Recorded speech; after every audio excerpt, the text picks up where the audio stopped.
So my name is Jeffrey Higgins, and welcome to Elaine's Literary Salon. We're recording this for our podcast. We get out to about 1.5 million people a month. Our Hope Gibbs is our PR director over there. She'll be coming around at the end. We're going to go for about 45 minutes, and then she'll be coming around with a microphone if you have questions. I don't know the subject matter very well, and I'm sure most of you here do better than I do, so I actually want to hear your questions as well. So we'll do that at the end, which is really fun. If you haven't seen our podcast, we're number 1 on Apple, and we're number 1 on Spotify for literary salons. You can go to elainesliterarysalon.com and see all of our podcasts. I believe you are author number 204 or 205 since we opened a few years ago. Yeah, thank you. It's my guilty pleasure speaking to authors. I really love this. The restaurant is my wife Cynthia's restaurant. Food is based on her family recipes from Alexandria, Egypt. We came in second for fine dining, and we won Best Martini as a category. We have some fun signature cocktails if you haven't checked them out yet. All right, so Stephen Cook, PhD, is a Catherine N. McBurney Professor of Old Testament Language and Literature. He joined the Virginia Theological Seminary faculty in 1996. His areas of expertise include Hebrew, Aramaic, Ugaritic, Ezekiel, Deuteronomy, prophetic and apocalyptic scripture, social setting of scripture, and education technology. Prior to joining the VTS faculty, he served on the faculty of Union Theological Seminary at Columbia University for 4 years. He did his doctoral training in Old Testament at Yale University. After completing a Master's of Divinity degree at Yale's Divinity School, where he also served as an instructor and fellow. His undergraduate work was at Trinity College, Connecticut, where he graduated with honors as a religion major in 1984. He's the author of 12 books, so I'm not going to read them all. We're here to discuss his latest book, Daniel, which is really a big piece of research and scholarly work. It's really impressive, and it just launched. His other publications include journal articles, introductions, annotations to biblical books for both the New Oxford Annotated Bible and the HarperCollins Study Bible, and several entries for the New Interpreter's Dictionary of the Bible. The forthcoming New Interpreter's 1-volume Bible commentary will contain his commentaries on 3 biblical books. He maintains a fascinating Bible blog on the web. He served in several capacities as an officer of the Society of Biblical Literature, most recently as a regional coordinator for the Guild. He's also the corporation representative for the Virginia Seminary to the American Schools of Oriental Research and a member of such other professional societies as the Anglican Association of Biblical Scholars and the Catholic Biblical Association. He's in high demand around the country as a lecturer, seminar speaker, and workshop leader. He and his wife, Catherine, a psychotherapist, live amid the seminary community on its campus in Alexandria, Virginia, with their daughter from China, Rebecca. Please welcome Dr. Stephen Cook.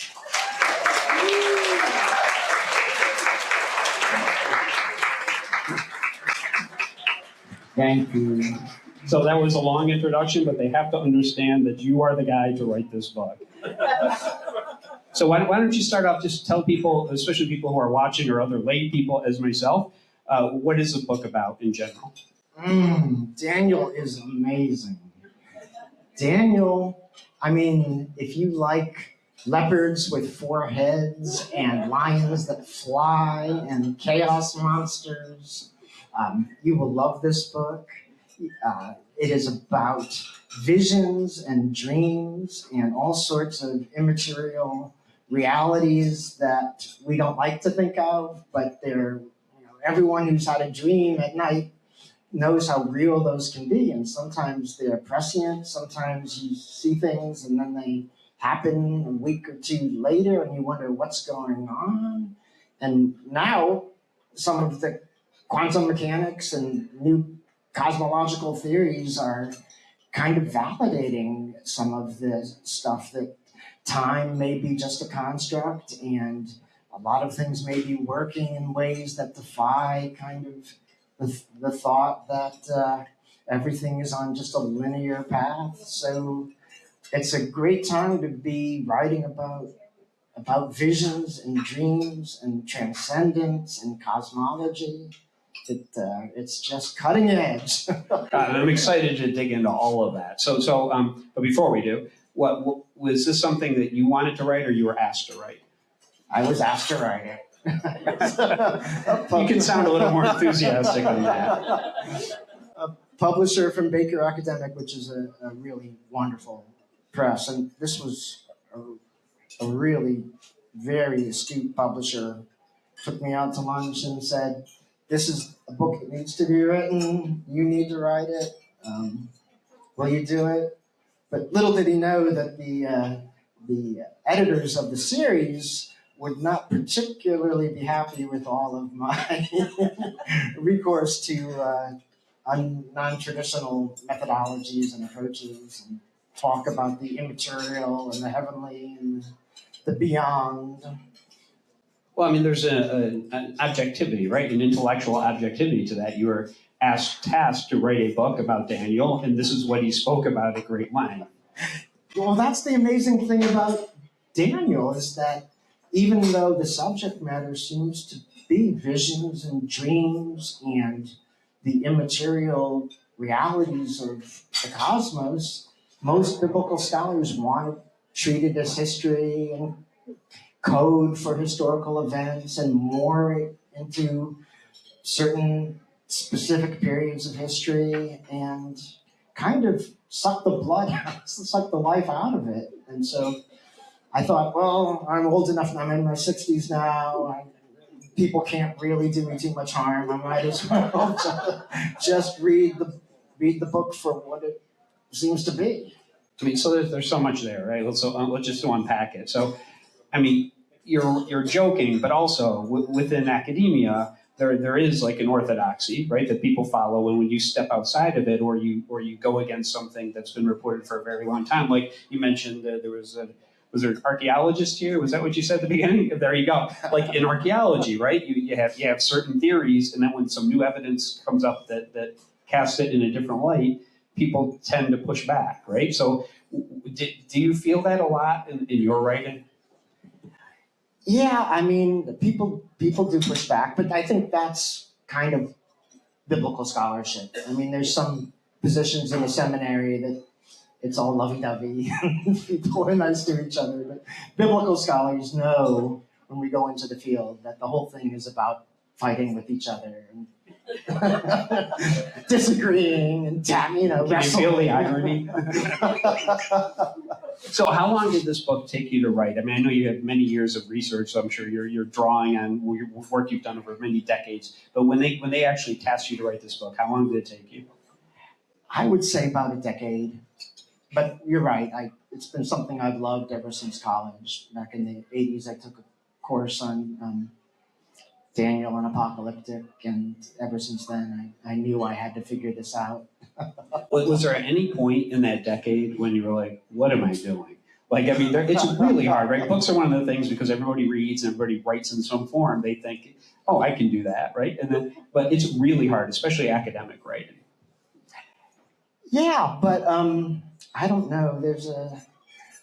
I am not a real people person. Unlike many people that teach at a seminary, it's all about, relationships and people. But I just love diving into books and scholarship and Aramaic and Hebrew.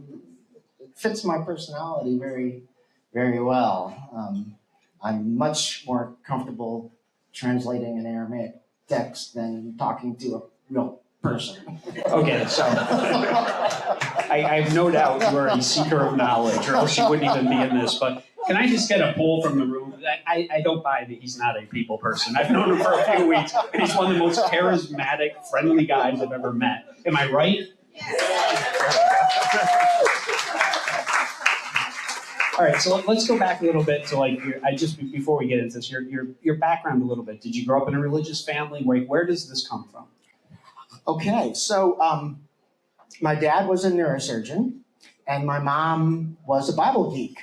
And so I was kind of trying to find a way between those two, and in those days there wasn't much of a connection, but I think nowadays people doing neuroscience and trying to figure out consciousness and, the hard problem of how we can be sentient. How can that be true if the brain is just a material, fleshy computer? These things kind of have come together. But I think the thing that brought science and religion together for me was I went on an archaeological dig my junior year of college. And then I said, oh, you can actually study scripture and do science, and there's no cognitive dissonance. You're still the same human being. So, that's something that's very counterintuitive, I think, to a lot of people who haven't studied it. But then the more you do, the more you find that's true. Like that things can exist at the same time. They don't necessarily contradict each other. Yeah, and I get frustrated because people are comfortable keeping things in the boxes that they want them to be in. But I tend to try to break down those walls. So you mentioned before, getting a little pushback because maybe you were talking about the immaterial a little more than they were comfortable with. How much does the current perception of people, whether they're academics or people who are just talking or reading about the book, color the writings from the past? When you're looking at a scroll or something from many centuries ago, how much you say they want to look at it as a way to think, oh well, this is just another way to look at history, right? And they're telling this story. But how much of that is just because of what they believe now? And as a historian, how do you take your current belief out of it? Where do you have the humility to say, I don't know everything, so maybe I'll just look at what the person said and listen to it? Well, biblical scholars are not humble. We have a few here. You can ask them, but they have very big egos, and they are absolutely sure that their way is the one way. But I do wonder. I mean, some of these folks who really want to appear, very authoritative and super rationalist, and they don't want to be made fun of for being a religion professor. They really almost spend more time kind of how much does this manuscript weigh, and can we look at the details of the orthography and figure out what the dating of this type of writing is. And it's some of us are wondering, well, aren't you going to read it? Don't you want to know what the theology is? Well, nibbling around the edges is safer, right? Right. So you got interested, you were drawn into this. Then after all these decades of research, how did that change the way you looked at history and the way you looked at faith? I mean, again, Daniel, I think, is an amazing book because it stands it's arguably the latest book, and it's in many ways a bridge between the Testaments. There's things that I think Jesus strongly believed that he got straight from Daniel. There is a tendency in Daniel to keep quoting all sorts of earlier scriptures. So by reading Daniel, you're really reading all of Scripture as it's digested by a late, very reflective, very theological writer. So you're studying Daniel as a way to really begin to understand how the Bible all fits together and where Jesus is coming from. So it's a remarkably empowering and fascinating thing to do. So let's frame it a little for people who are watching this podcast or maybe they don't have a background in this. You mentioned it's a bridge. What is the difference in the canon between the Hebrew Bible and the Protestant Old Testament and the Catholic Old Testament? How do these differ? Where does this fall into that? That's an excellent question. And it's somewhat controversial as well, because in the Jewish Bible, which is sometimes called the Tanakh, it's in a different position than it is in the Protestant Bible. And then in the Catholic Bible, you've got additions to the book in the Greek manuscripts that aren't in the Aramaic and the Hebrew manuscripts. So it's a contested book, and people wonder, well, if it's not in the prophets collection, is it just wisdom and it shouldn't be looked at as future-looking material? Or if it's in the prophets section, should we forget about the wisdom kind of thinking? And biblical scholars do tend to kind of think in categories or typologies. It goes back to people like Weber and Wellhausen and German scholarship. We were comfortable with pigeonholing folks. So to get somebody like Daniel, who's a wise sage, but very interested in the mysteries of the future, he really is both interested in prophecy and wisdom. So both Jews and Christians kind of have it right. So you consider him a prophet? I have a whole section on whether, no matter what I say to that, somebody's going to be very angry. But, it's not as clear cut, because even if you go into very classical Jewish literature, there are people who call him a prophet. And very traditional rabbinic readings have seen him as talking about the future way beyond his first context. So there's a strong argument to be made that he's both a sage and a prophet. So there's a structural difference between the Hebrew Bible and, say, the Protestant Old Testament, but there's also a different number of prophets too, right? And over the course of the history of interpretation, people have numbered them, and then you got to go back and figure out how the numbering is working. Like, we think of 12 minor prophets, but most Jews think of the Book of the 12, the Scroll of the 12. So is that one or 12? How many are there? So it's but the scholars will never agree, and it's not in our interest to agree, because we have to keep our jobs, which means constantly refighting old battles over and over. I'm sensing a conflict of interest. So how much controversy is there over, like, not just Daniel, but all the prophets, like the interpretation of the writings? So Daniel is probably the most controversial. I mean, when there was the rise of modernist historical criticism, there was a lot of fighting. Denominations split. There was the Scopes Monkey trial. This country was split between conservatives and liberals. Nothing like today, when everyone is completely on the same page, and there's no complete bifurcation of society along too long. But so among the biblical writings, and it's amazing how seriously the Bible was taken in those days, in the early 1900s. But Daniel was a major point of controversy. People even wrote books about not Daniel in the lion's den, but Daniel in the critic's den, because biblical scholars tended, in the view of conservatives, it looked like they were tearing the book apart, tearing Daniel apart. They wouldn't date it to Daniel, the book's literary setting, but far later. They made fun of some of the things that were in the book. Who wants to read about monsters with iron teeth, and it's lions with wings? It's just, people had a hard time. Rationalist, historicist scholarship, which is what modern scholarship was, they had a really hard time with Daniel. Do you think that contributes to people pulling away from religion?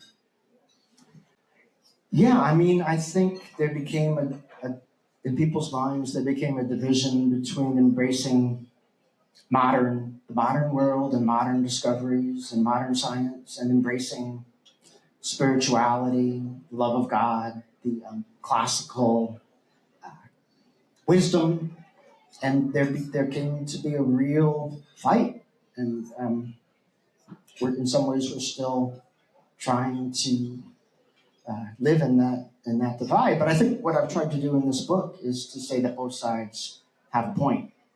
You can both take science seriously and take spirituality seriously, and the book of Daniel seems to align with both in many ways.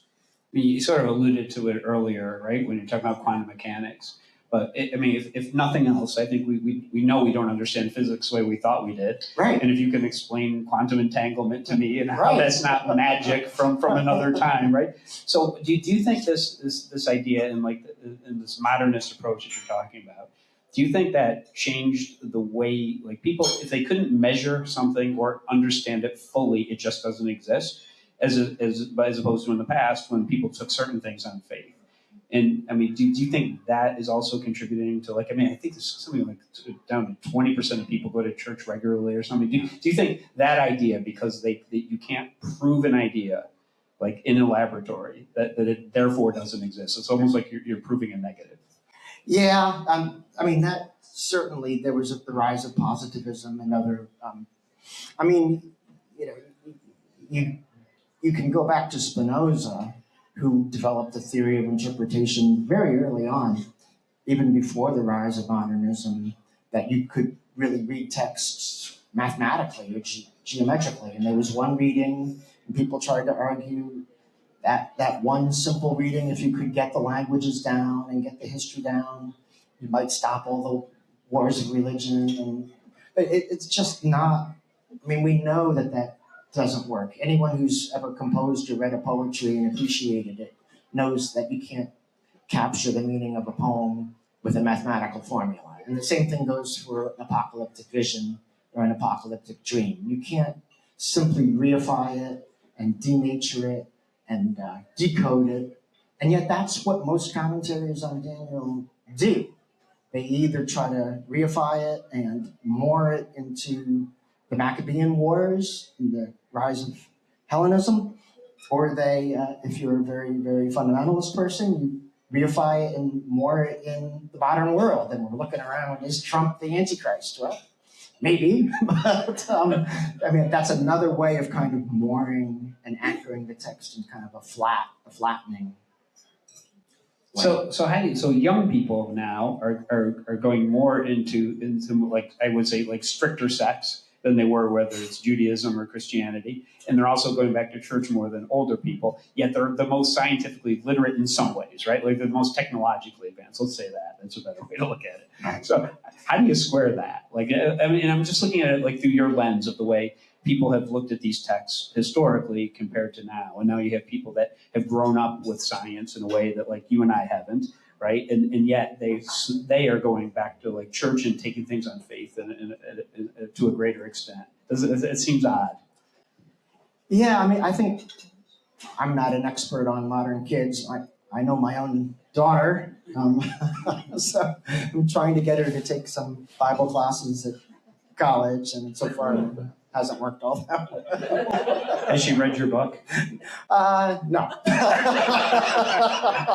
Oh, that is a true life of an author, right? Trying to get your family to read your work. So when did Daniel live? Put it in context for us a little bit and tell us a little bit about like the book of Daniel. Yeah. So the literary setting is right during a pivotal point in biblical history, the exile, the destruction of Jerusalem, the Babylonian burning of the temple, carting off the royalty and the elite and the priests to across the Fertile Crescent.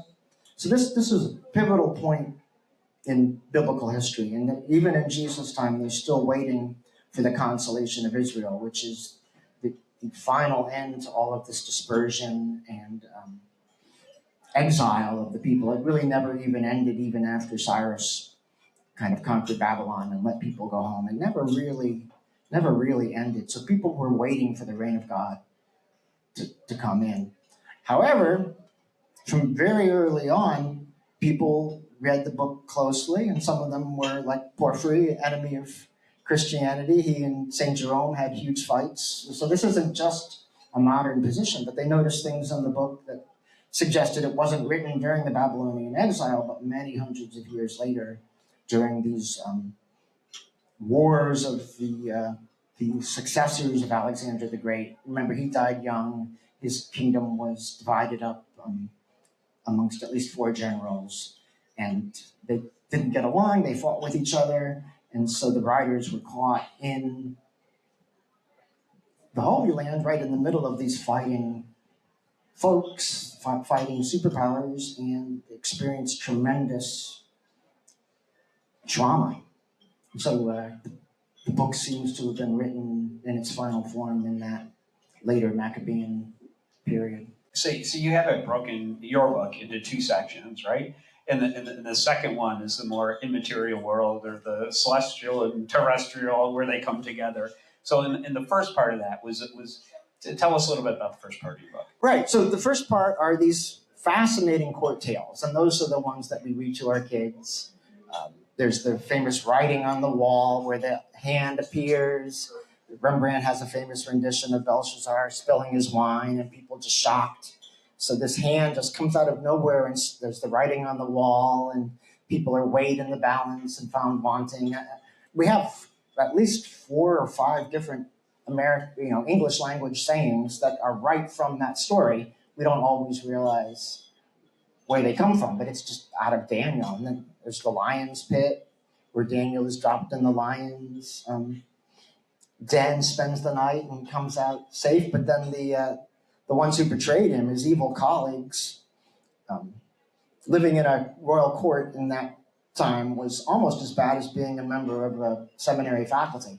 It was just living amidst hornets who were constantly stabbing you in the back. not you. Don't pull your punches. Tell us how you really feel. not my friends who are here.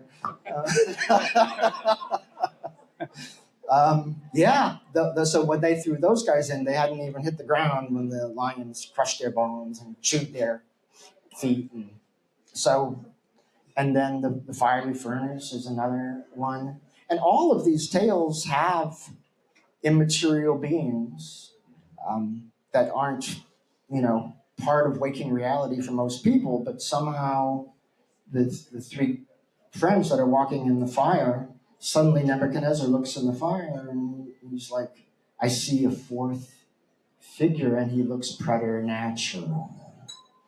And what's going on? And all the advisors are like, well, we don't see anybody. Can't you see these guys are in this superheated furnace? They're not burning up. And there's a 4th figure there.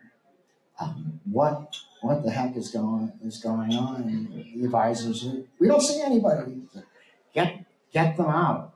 So you can make a division between the court stories, the court tales, and the apocalyptic, but they're both about this underlying patterns of wisdom that really can't be seen by sort of empirical standards.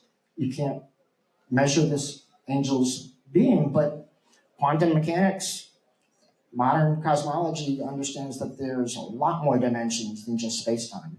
These 4 can't be the only dimensions. It couldn't have existence as it is unless there's more dimensions. And in some of those dimensions, time is more of a compass point than it is a linear progression. And so you can begin to see, if you get more ontic wiggle room, it's one thing to try to untie a knot if you're confined to time and space, but if you add extra dimensions, it's not knotted anymore. You can slip loops of rope up and down in ways that we can't imagine. So it's pretty easy to think, if you get access to extra dimensions, how you could walk around flames and they wouldn't bother you or harm you. So apocalyptic is really, the word apocalypse means unveiling or revealing that which waking consensus reality can't see. And that's what it's always meant. And it's only now, I think, that science is beginning to say, gosh, you know what? The reality that we see is constructed so that we can not go insane, but it has very little to do with the broader expanse of what's actually out there. And so most physicists believe in at least 9 dimensions, right? I mean, it looks like it's there. So do you think as our understanding of that grows, do you think we'll be reevaluating some of these ancient texts that we were not taking at face value in some ways? Well, I hope so. I mean, people will, there's still a tendency to,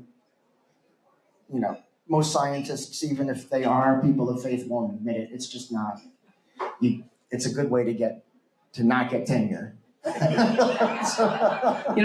I mean, for thousands of years, people believed in this, right? Right. And then, just in the last couple hundred, we stopped believing in it. And I always do this thing when I go to writing conferences around the country, and they say, does anybody here have a supernatural or ghost story? Yeah. And you would not, everywhere I go, every table I'm at, and it's happened to me where I've had these things that are unexplainable, right? And everybody has these stories, but everyone's afraid to talk about it. Absolutely. So it's like near-death experiences in hospitals. Yeah. Every nurse will tell you about these crazy things that happen, but they don't want to talk about it officially. They don't want to be on record because it would destroy their careers. Yeah, it's true. So what is it about these scrolls, these ancient texts that people misunderstand now in relation to Daniel? Oh gosh. Well, I think we tend, as modern people, to accept empirical experience as kind of the baseline.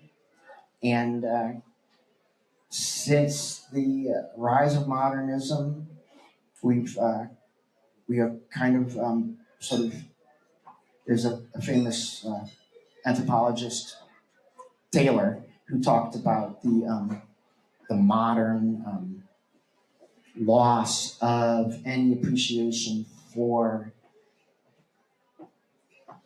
heaven, spirituality, the broader realities. It's as if our minds have become increasingly buffered against experiences that, like the ones that you've described. We're just conditioned not to be open to them. And so what Daniel is doing is it's kind of showing pathways to become more porous to a larger reality. And it's telling stories and using poetry and awakening our imaginations to begin to see why. And I think it's fascinating. I mean, just take some of the examples. We've got Daniel's lion's pit. Turns out historically, you don't keep lions in a pit. They wouldn't live very long at all. So the thing must be more of a immaterial mold, an archetype, a pattern, sort of thing that quantum mechanics talks about. Reality exists as probabilities, and certain patterns or configurations materialize depending on who's watching and what the circumstances are. That the lion's pit is one of those unseen realities, but we all have experiences of being in the deepest darkness of despair and meaninglessness and nihilism. And it's in the Bible over and over. You go back to the Joseph stories, he's thrown in a pit. You go to Jonah, he's swallowed by the whale. You go to Jeremiah, he's imprisoned in a muddy cistern. Again and again, this experience of being in the uttermost darkness. And of course, the one for Christians who experienced this to the deepest extent was Jesus. Just this whole idea of being completely abandoned by God and thrust into the deepest abyss, like the psalmist in Psalm 22. So modern people just assume we don't want to go down in the pit. That's where suicides happen. That's where people jump off bridges. But actually, all of these great biblical heroes, Daniel, Joseph, Jeremiah, Jesus, they went down there and they conquered it, and they experienced an entirely new way of looking at reality, and were just boosted up into an entirely new experience. It's really a theological journey through what theologians call kenosis into this theosis, this new Adam, new imago Dei, new form of life. That's the reign of God. In your research, did you look at this differently over the last decade when you're writing this book? Oh yeah, I discovered all sorts of things that I didn't know was there, and I just started jumping out at me, and I just wish my editors had seen as clearly as I did that these things were in fact there. Well, I mean, when you spend that amount of time going deep into text, and you have the historical context for it, and you're thinking about it, things have to appear to you that won't appear to other people, because you're doing the deep thought, right? And you're spending the time doing it. Yeah. So how do you convince like an editor when things have changed, when you've got, listen, I'm writing something you maybe haven't heard before, but this is why. Like how do you convince them to go forward with that? Yeah, I mean, that's what good scholarship does, is it actually likes people to push back and to fight and to yell at you and say you're crazy. Because then you go back, you reread, you go back into the Aramaic or the Hebrew, you go back into the model. Am I really reading the model into the text, or is the evidence of the text really fitting the model? And the argument becomes stronger. So the fact that so many people were unhappy with the book at first just makes it stronger and stronger, and the arguments more solid and more solid. Not that you'll ever convince everyone, but I think in the end, it's a better book for having had so much pushback. Was there any information in the Dead Sea Scrolls, anything new that came up? Absolutely.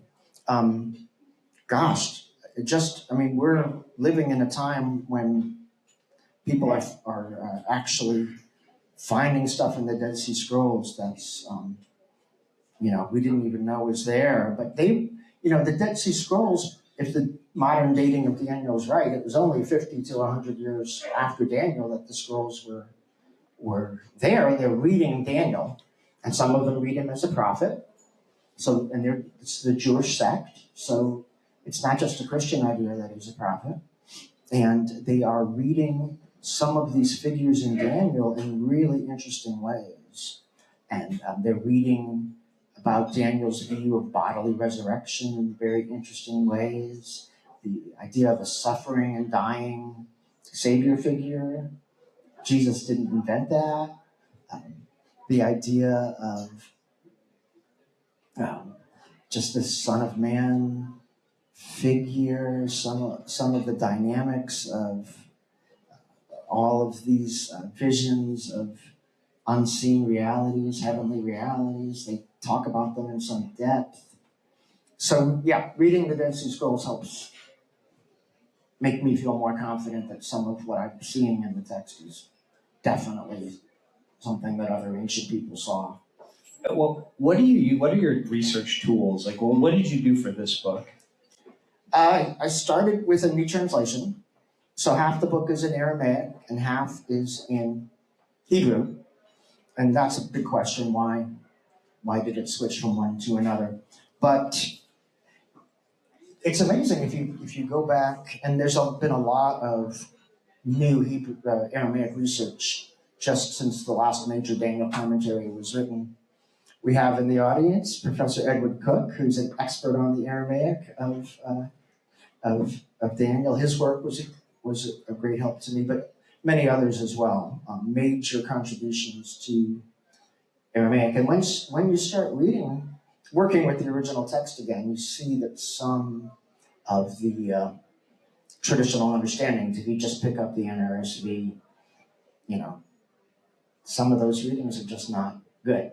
And then with those close readings, you begin to see patterns. And then if you're bringing in a model for interpretation, and the Hebrew translation, the Aramaic translation, the exegesis fits some of the models that are brought in. Because we have tools. People have been interested in dreams and visions for a long time.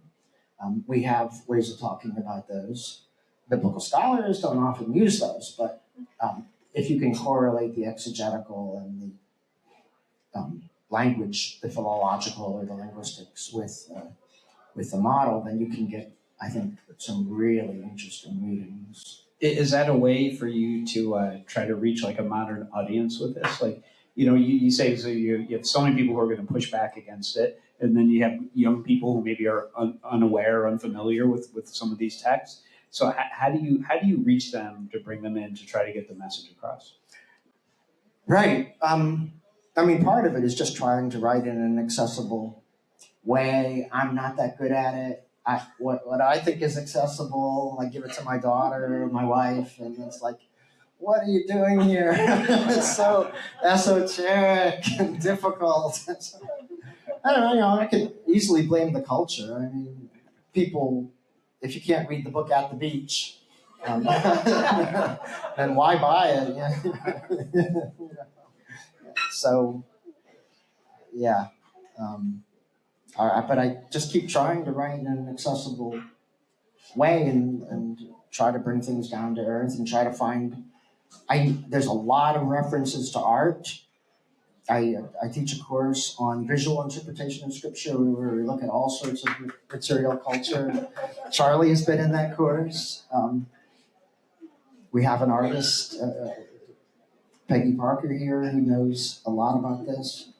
A lot of hyperlinks to images and stories.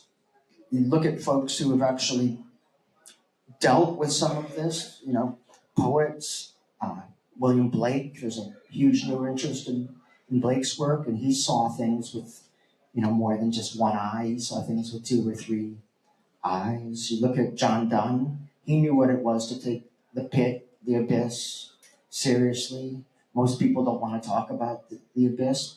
He courted that. He was fascinated with it. He embraced it in many ways. Poetry, art, music. I'll do anything I can, because right now I think there's large sectors of the church and certainly the general public who think that anyone who studies the Hebrew Bible is hopelessly anachronistic and benighted. And it's not just people on the sidewalk. It's many people in my denomination just don't want to even preach Sunday morning services on the Old Testament. So I've got a uphill battle.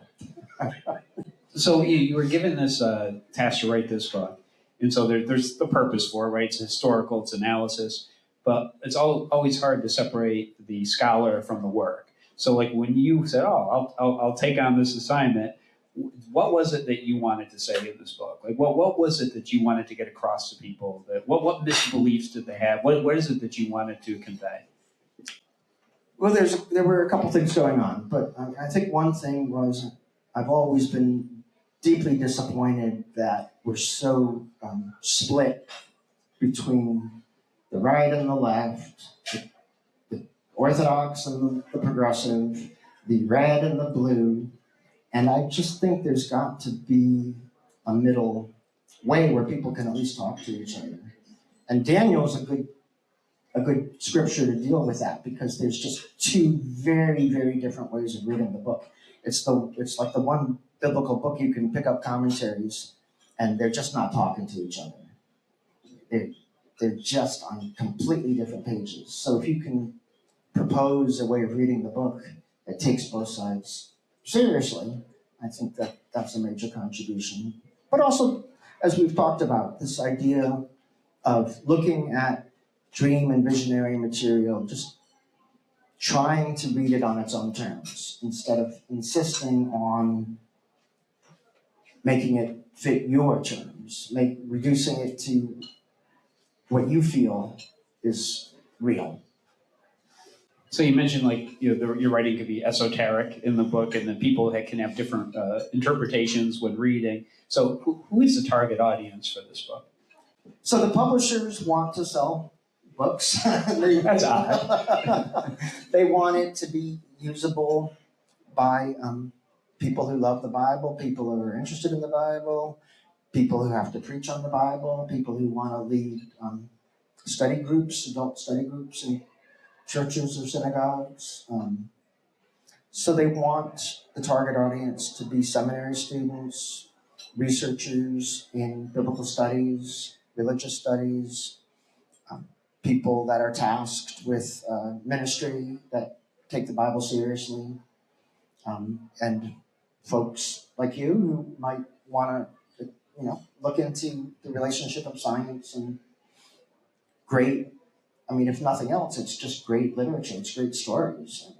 Who doesn't love reading about the fiery furnace and the lion's den and the writing on the wall? That's one of the reasons that some people want the humanities to survive, even though they're under such pressure right now. It's because you cannot replace the poetry of John Donne and the art of William Blake with quantum physics mathematical formulas. They are equally needed to be a human being. And so I just think it's terrible that people are forcing people to choose one over the other, or demanding that both sides show that if you get a degree in this or that, you have to make more money than if you didn't. And otherwise, your program will never receive any funding at all, because we're going to judge everything on an economic basis. What's wrong with our culture that's what we're doing? You mentioned finding some new things when you were doing the research. Was there two questions, I guess they're similar. What surprised you the most when you were going through it? And then was there a point when you found something that you wanted to convey that was suddenly far more complex than you previously thought, and you were having trouble trying to express the ideas within it? Yeah, no, it was a hard book to write because it's much easier to write about history than the intersection of history and dreams and visionary material. So just finding the right language and writing in such a way that people wouldn't immediately just think this is crazy. So I have to ask you, because we have thousands of writers who listen to this. So just some speed questions here. Okay. How did you create your writing practice? Because you're obviously, you've written a dozen books, so you're prolific. How did you make that happen? Well, I mean, one of the things I learned early on was you can't wait for the muse. I think Stephen King has this advice. Amateurs wait for the inspiration. Professionals sit down and get to work every day. So whenever I have a sabbatical, I literally chain myself to the computer, and if I sit there for 8 hours and nothing comes out, fine. But I'm going to do that every day, and eventually something is. So you write at the same place, same time every day?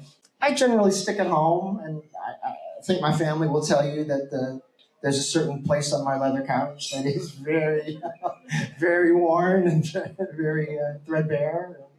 And I'm also, some people. I know one of my friends, his Dr. Fodder in university, said, well, before you even start writing a major commentary, read everything that everyone else has written. No, you spend your whole life pushing the snowball an inch or two further. So I start with trying to see what my unanswered questions are, and then look around and see if there's any models or frameworks that can help me answer those questions. And then I always, once I've found some models that I like, then I always go right into the translation, the linguistics, the philology, and do the hard work of looking at the language very slowly and very detailed. And then inevitably, the work of translation will bring out stuff that fits the models or that the models illuminate. So are you doing all that research prior to starting to write, or are you doing it simultaneously? You kind of do a lot of reading, not reading every commentary that's written, but what I do is I try to read outside of the commentary literature to try to find broader perspectives that might be illuminating. And then once I've got a handle on, okay, let's bring this lens to bear, then I sit down and try to write. And sometimes you write and research at the same time.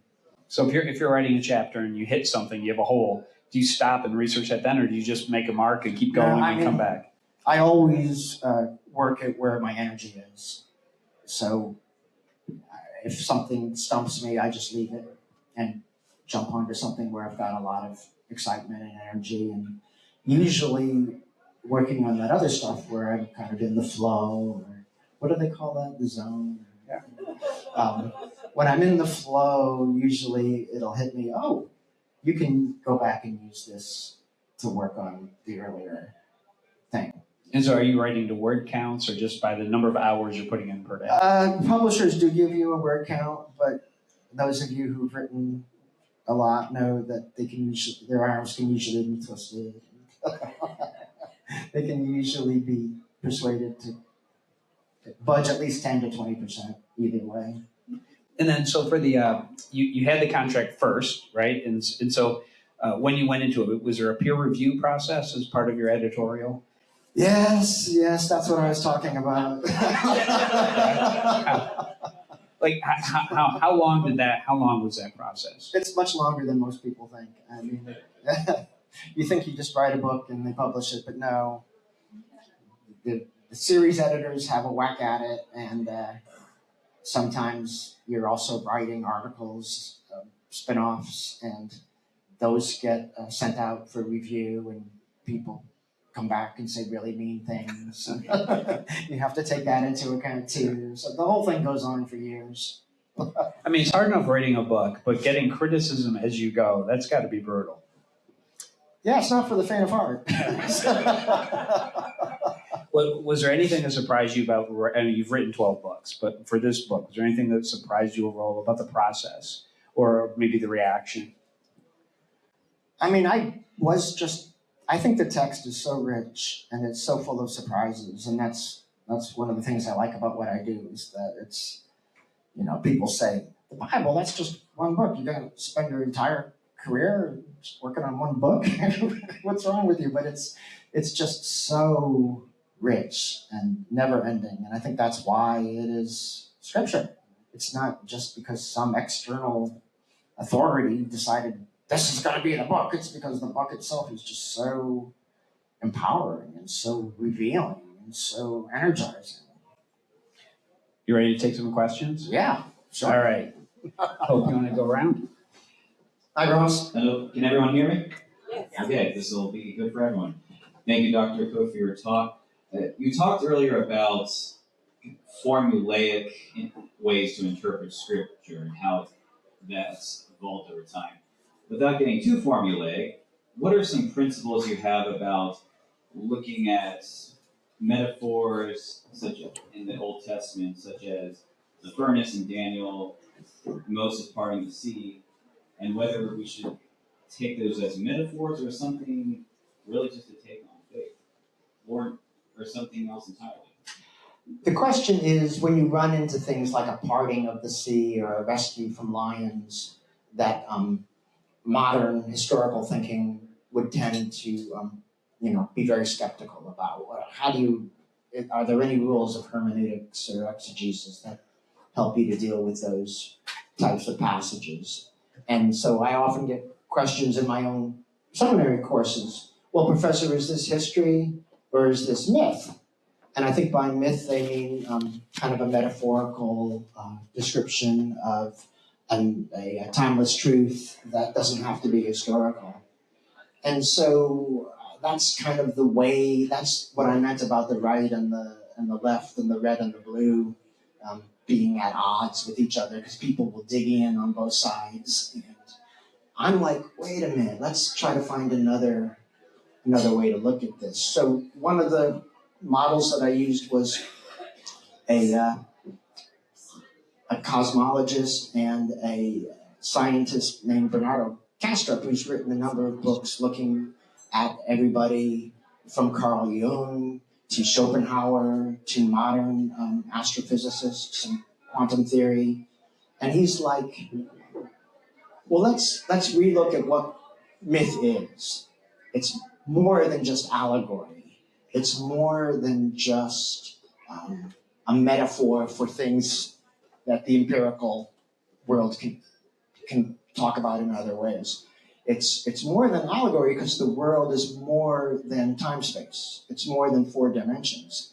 There's this whole wisdom. Call her Lady Wisdom, call her Sophia, call it a Sophianic substructure of reality. But we know that these realities can constellate, as Jung put it, or they can materialize in different ways depending on the circumstances. And they're quite real. They're not just literary depictions of something in the mundane, quotidian, workaday world. So I try to get the students to not try to make that false distinction between history and myth. And that's why the Red Sea is celebrated in so many different ways, and you find the divine warrior defeating chaos in so many different cultures, because there's something to this idea that there is sort of a shared unconscious way of viewing reality that you find at Ugarit, you find it in Babylonia. You can call the sea Yam, you can call the sea Tiamat, you can call it Rahab, but and people may want to just study it as mythology, ancient mythology, but I think certainly for the writers of Daniel, it wasn't just colorful allegory. It was more than allegory. Okay, they'll get you privately. So you have books here for sale? We have books. My daughter's going to help me sell some, and I'll sign them. They're much less than what you'd pay on Amazon. I think we've got them for $30, which is actually below cost. So I think we have 48 books. So we should have enough. All right, so what are you working on now? What's next? I know you just got this one out. There's a commentary series called Illuminations, headed up by a very famous scholar named Liang Xiao, who's at Vanderbilt at the moment. He was a longtime professor at Princeton, and it is very much concerned with the history of consequences and effects, how biblical books have manifested in music, art, revolution, war, peace. So I'm supposed to be working on. He wants that simple stuff. Right. So yeah. All right, so we're gonna you'll have the books back there. You'll be up here for signing, so we can line up after this. And I heard you mention earlier have people leave an Amazon review for you. Please. It's really helpful to authors to do that. Oh, if you could find it in your heart to leave an Amazon review, even if it's just 1 or 2 words. And if you like what we're doing here at Lane's Literary Salon, we'd really appreciate a review also on Open Table or wherever it is you review restaurants. This has been a real honor. Thank you so much for coming. I appreciate it. Thank you, Jeff. Thank you so much. Thank you.